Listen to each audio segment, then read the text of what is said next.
In Tucson, thousands face the daily struggle of homelessness. Oscar Casillas was just another face in the crowd, down and out, lost and alone.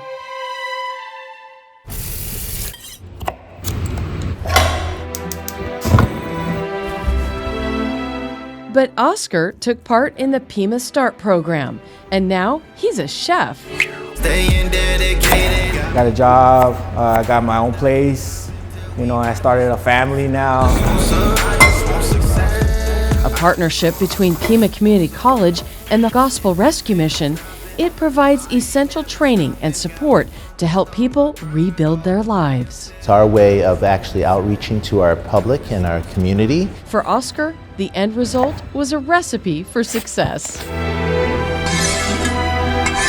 I'm not alone, I'm not alone. It just opened the doors to positive things in my life. Bon appetit, hope you guys enjoy.